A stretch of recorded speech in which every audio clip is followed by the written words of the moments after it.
आज का जो टॉपिक है वो है double column cash book. Double column cash book में दो चीजों की बात करते हैं। एक हमारे पास होता है कैश, एक हमारे पास होता है बैंक। सबसे पहले फॉर्मेट की बात करें तो सबसे पहले लिखते हैं पर्टिकुलर, उसके बाद कैश कॉलम और उसके बाद होता है बैंक। इधर भी पर्टिकुलर, कैश और बैंक। ये वाला साइड आपका डेबिट साइड होगा, ये वाला साइड आपका क्रेडिट साइड। इसमें छोटी सी चीज याद रखिएगा हमेशा, डेबिट हम क्या चीज करते हैं, जो हमारे पास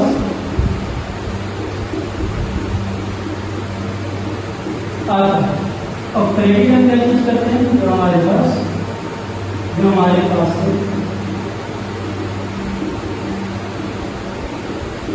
है वही सिंपल गोल्डन रूल है, डेबिट पार्ट कम से क्रेडिट पार्ट गोज आउट।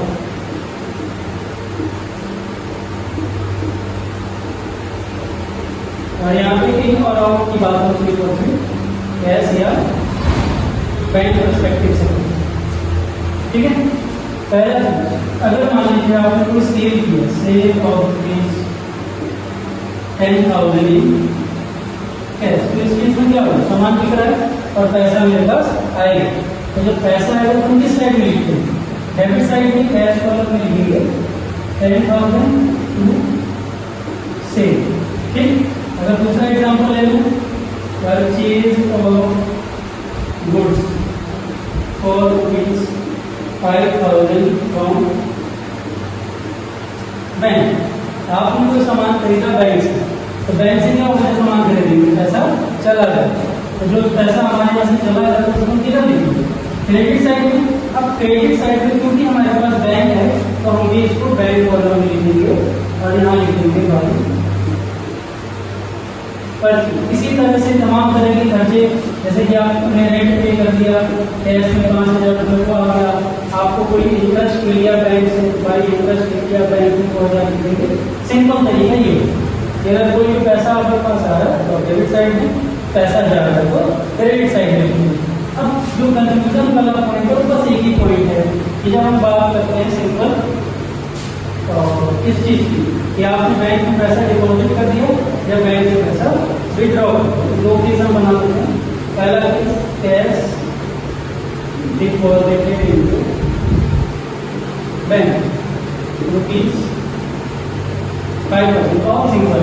जब आप कैश डिपॉजिट करेंगे बैंक में तो क्या बढ़ेगा, बैंक बढ़ेगा, तो बैंक बढ़ेगा तो बैंक कॉलम में क्या, कहाँ पे आया पैसा हमारे पास, जो हमारे पास आता है, ठीक है।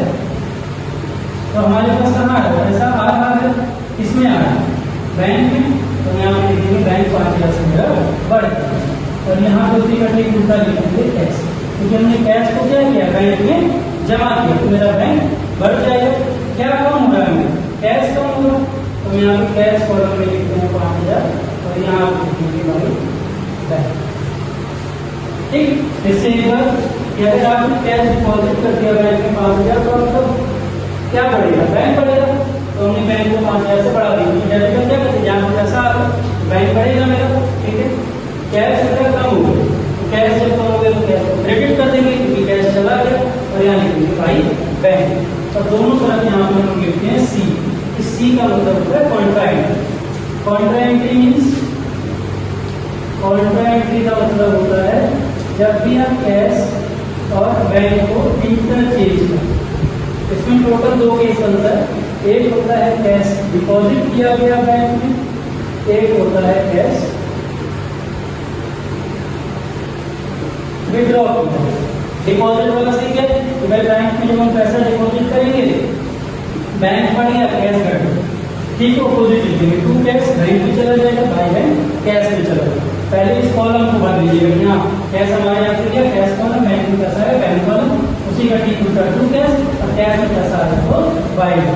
इतना समझ में आ रहा है, ठीक। इसके अलावा अब सपोज करिए कि आपको दिया गया सेकेंड पॉइंट में cash withdraw rupees 1,000 from bank आपने बैंक से 1000 रुपये निकाला है तो सिंपल एक एरो बनाइए।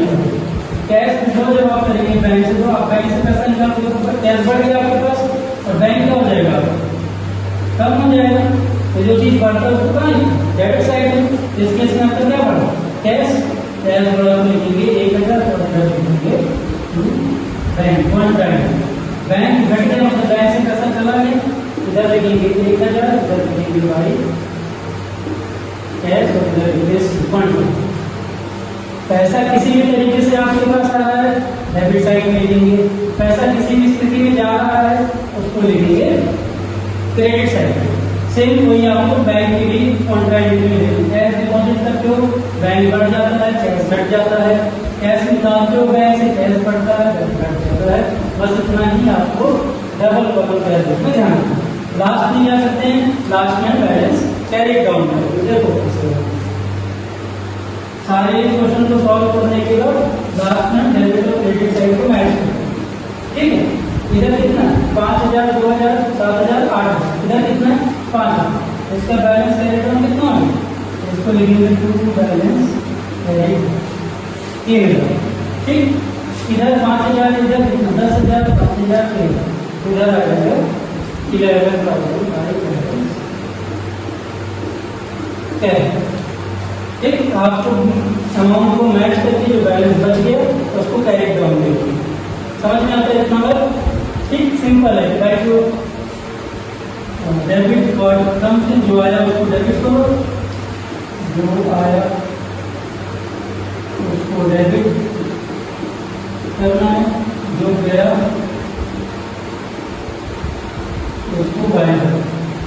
बाय मीन्स हम उसको बाय साइड देखते हैं जो कि क्रेडिट का साइड। ये आपके लिए इम्पोर्टेंट है जब आप डबल कॉलम कि जो भी आ रहा है मेरे पास कैश बैंक डेबिट साइड में, जो भी जा रहा है कैश बैंक उसको बाय बोल देंगे, बाय साइड में लिखेंगे। सेकंड कॉलम आपको देखनी है कि भाई वो परचेज का पैसा गया, हमने सामान खरीदा, इंटरेस्ट चार्ज हो गया, बैंक में पैसा गया।